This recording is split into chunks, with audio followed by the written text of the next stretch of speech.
Fala galera da Métricas Boas, eu sou o Lucian Fialho e vocês encheram o saco da gente, no bom sentido obviamente, vocês pediram bastante esse conteúdo e a gente está trazendo aqui o episódio número 30 do Ilha de Tagueados para acabar com o toque da galera que assistiu o número 29, o episódio número 29 achando que seria útil.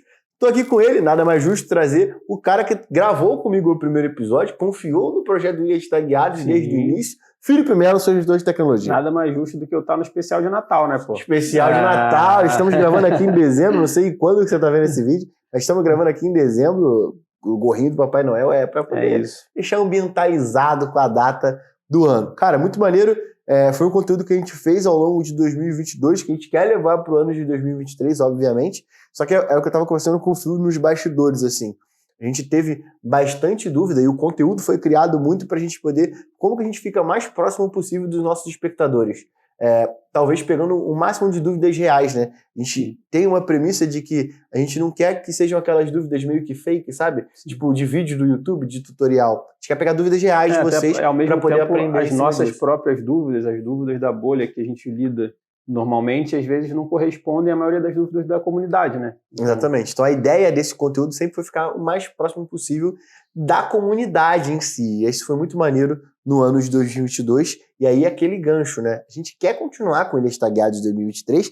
E a ideia é que, para ele continuar, eu queria que ele fosse só com comentários do YouTube. Então se você curte o Ilha de Tagueados, você curtiu e assistiu os conteúdos nossos do Ilha de Tagueados no ano de 2022, eu quero fazer o Ilha de Tagueados de 2023 apenas com comentários do YouTube. Então, vou deixar aqui já o gancho para vocês. Clica aqui nos comentários para você poder fazer e colocar o primeiro episódio. Então, as dúvidas que vão ser aqui desse vídeo que vai estar no comentário vai ser o que eu vou utilizar para poder fazer o primeiro episódio de Ilha de Tagueados de 2023. Agora, sem mais delongas, vou chamar ele para puxar aquela. Felipe, puxa a vinheta, meu parceiro. Lembrando que esse conteúdo aqui tem que ser pago por alguém. Ele é pago e oferecido pela Métricas Boas Prime, plataforma de Digital Analytics para você poder estudar e alavancar a sua carreira, meu parceiro. Lá, inclusive, tem vários cursos lá. Subiu agora Digital Analytics do zero, que está fazendo sucesso danado. Então, não perca tempo, porque já vai mudar o preço, inclusive, hein? No ano de 2023, virou o ano, aumentou o preço. Beleza? Então, corre lá, que ainda tem o linkzinho aqui para você poder aproveitar aquela moralzinha. Beleza?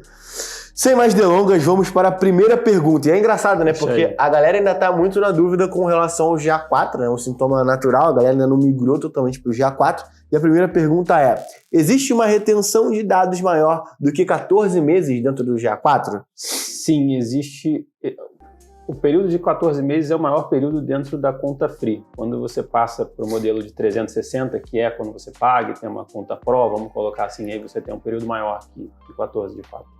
E aí, nesse caso, dentro do GA360, o período aumenta. Perfeito, perfeito. E aí, a próxima pergunta é da Ana Clara Toscano. Ela perguntou: oi, gente, tem algum problema colocar parâmetros quando cadastramos um evento de link-click simples como esse do vídeo? Atrapalha de alguma forma? Ela queria entender se tem algum problema e a gente cadastrar um evento de clique dentro do GA4 sem um parâmetro.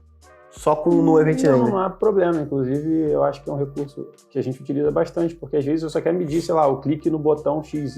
Não necessariamente ele diz alguma coisa, né? Um rótulo, alguma coisa nesse sentido não vai fazer diferença. Não é um problema, você pode utilizar assim. Tá, beleza, boa. E aí agora, cara, pra gente poder devagar aqui, eu queria trazer uma pergunta um pouco mais filosófica. A pergunta é o seguinte: o que um profissional de marketing precisa saber sobre Google Tag Manager? Cara, é verdade que, esse é fato, né? Cada vez mais a gente vai ter a necessidade dos profissionais de marketing no geral aprender o básico do que é o Google Tag Manager. Sim. Mas dentro e conceitualmente, para ele poder aprender o básico do Google Tag Manager, o que ele precisa saber talvez antes de saber o Google Tag Manager? Ele precisa saber JavaScript, ele precisa saber código. A gente conversa sobre isso há muito tempo, né? A gente já gravou vídeo sobre isso algumas vezes. Eu acho que existe um conhecimento básico que é importante, não necessariamente ele envolve uma outra camada dessa como o Lucian está acabando de dizer. Mas, por exemplo, eu acho que é muito importante você saber utilizar o GTM, por exemplo, para saber todas as tags que estão sendo implementadas no teu site, para pausar, em algum caso, uma tag. A utilização da ferramenta em si, né? Ou às vezes, sei lá, tem tags que são muito simples. Google Ads, você precisa só colocar o ID, já tem um template pronto, e botar para disparar em todas as páginas. Para isso aí, um conhecimento de programação, ele não é obrigatório, não é necessário, né? É obrigatório. Agora, quando você quer avançar um pouco mais, em ter mais propriedade na implementação de tags, em utilizar acionadores, em saber como funcionam variáveis, aí sim, de fato, um conhecimento de HTML, de CSS, ele é fundamental. Assim. Sem isso, você fica meio no escuro. Então, mas, por exemplo, qual conhecimento prévio o cara tem que ter antes de, se você pudesse escolher? Tipo, cara, você, antes de abrir o Google Tag Manager, vai ser obrigado a saber uma parada.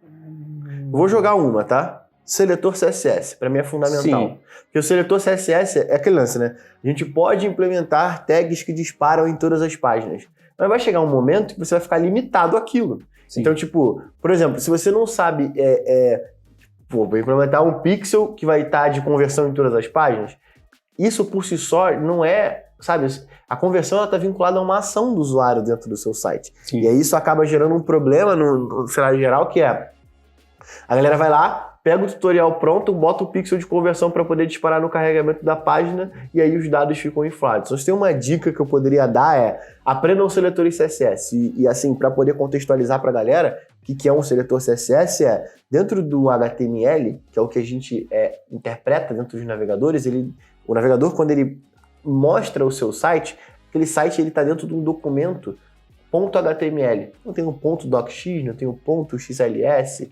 XLX para o Excel, por exemplo, sim. Você tem o .html. Esse .html é um documento que é interpretado pelo navegador para poder renderizar o seu site do jeito que ele está lá. E aí a gente tem, dentro do HTML, uma série de tags. Por exemplo, quando tem um link, é uma tag A. Quando você tem um botão, ele normalmente envia um formulário. Quando você tem, por exemplo, uma lista, então você tem uma tag ULLI. E aí, assim, para que a gente precisa saber onde entra o CSS dentro disso tudo? Eu não quero que você aprenda CSS para poder estilizar uma página, mas eu acho que é interessante você entender os atributos sim. Que podem ser criados via CSS. Por exemplo, quando eu quero pegar um clique de um determinado clique num conjunto de botões, eu automaticamente tenho que saber qual é a classe daquele botão. Sim. A classe é um atributo vinculado a esse link. Então eu tenho lá a minha tag A e o meu atributo class. Essa class, ela vai ajudar você a interceptar. Dentro do meu menu item, eu tenho que criar um seletor lá dentro do Google Tag Manager. Sim. Toda vez que o link clique for igual a contém a classe menu item, ele vai disparar essa tag. Então, se eu pudesse dar uma dica assim, de qual conhecimento prévio o cara precisaria ter, eu acho que seria tipo o CSS, o seletor CSS. O HTML, ele entra um pouco nessa questão também, até para a pessoa entender o que é um A. Que um A é um link, por exemplo. Ou a utilização de um atributo via variável de evento automático, que às vezes tu não tem uma classe, um ID, mas você tem ali um atributo, um out da vida, que você pode querer puxar, às vezes, como um rótulo, alguma coisa nesse sentido. Sim, dá para fazer. É muito parecido com o CSS, mas isso, na verdade, diz mais respeito ao HTML, mas o princípio é o mesmo. Até porque o CSS só existe porque o CSS é uma linguagem de utilização que gira em torno do HTML, né? Sim. Então, dentro do HTML, a gente tem os atributos ID e classe, e, enfim, vários outros atributos existem também, só que o CSS, e entender o seletor CSS, é você facilitar a criação e nunca ficar travado num determinado evento que você queira criar. Então, poxa, eu quero que toda vez que o formulário, que o Form ID, seja o XPTO, for enviado, eu vou saber aonde eu procuro o ID do formulário para poder fazer a configuração do acionador. Sim. Eu acrescentaria isso também, quando você estava pensando aqui, eu acho que é fundamental a gente entender o funcionamento de um navegador. Até porque você vai utilizar isso no GTM o tempo inteiro, em acionadores. Então, você precisa saber o que significa uma exibição de página, um evento personalizado, uma submissão de formulário. Acho que é perfeito isso, porque é até saber o que é possível traquear. Sim, uma janela carregada, enfim. Visibilidade do elemento na página. Então, tem alguns tipos de acionadores dentro do Google Tag Manager que, para você poder utilizar, você precisa ter um certo conhecimento. Acho que é fundamental esse lance aí do cara saber HTML, assim. Então, beleza. Então, seria muito interessante entender como o navegador funciona e seletores CSS, esse é o stack básico? Eu acho que com isso você já consegue se aventurar com alguma segurança e dá para começar a brincar e fazer umas coisas legais. Então é isso, Fiozão. Chegamos agora sim ao último episódio da temporada. Eu gostaria de agradecer a galera que ficou pedindo e tudo mais. Vou chamar, inclusive, o Felipe, que edita esse podcast, que puxa a vinheta pra gente. Aparece aí, cara.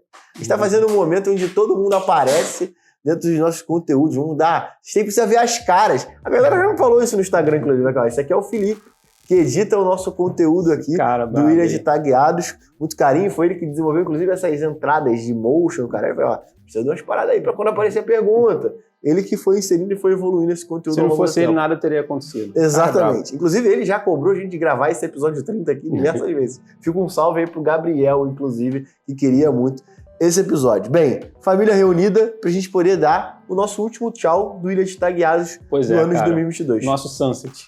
O nosso sunset. Mas a vantagem do nosso sunset é que o sol vai nascer de novo no ano que vem. Beleza? Até o ano que vem e tchau!